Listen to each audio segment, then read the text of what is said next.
Hello guys, we are starting now 100 days with 100 vlogs day 3.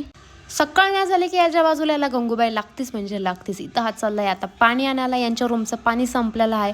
हा चालला आहे बाईकवरती, चालला आहे स्कूटीवरती. कारण आपल्याकडे फुकटची स्कूटी आहे, फुकटचा पेट्रोल म्हणून दाबून चालवायची, दाबून ओढायची. तर पोचला आहे पाण्याच्या मेन सोर्सपाशी. तिथे कॉईन टाकला आहे 5 रुपयाचा. आता धप्प करून पाणी येईल.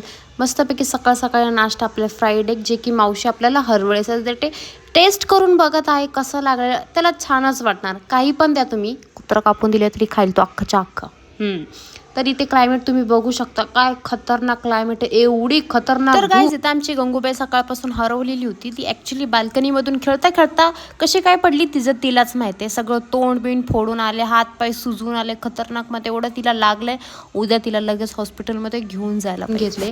हा गेला खाली मटके आणायला, कारण जिमच्या आधी जायला काय ना काहीतरी पोटात टाकायला पाहिजे ना. कारण एवढं मोठं पिटारा जो आहे तेवढंच छोट्याच्या स्प्राउटने थोडी ना भरणार आहे. आणि तर गंगूबाई निवांत झोपलेली आहे दिवसभर. ती काय झोपलीच नव्हती. इथं गेला आहे जिमला. भाई किती वेळा आरशामध्ये बघतो, किती वेळा खतरनाक बसून बघेल, उभं राहून बघेल. आणि इथे क्रांतीची हरकत आहे बघा, सेम पक्की गोरीला दिसते. तोंडवाकर केले काय गोरिलाच्या ह्याच्यात फरक आहे? No no no. इथे मस्तपैकी चिकन फ्राय करत आहे आता. आणि आमची गंगूबाई बघा किती लंगडती आहे बिचारी. तिचा पाय अक्षरशः एकदम सुजून फुगून तयार झाला आहे. मील हाताचा खात आहेत आटा पिठात. नेक्स्ट व्लॉगमध्ये बाय गाईज.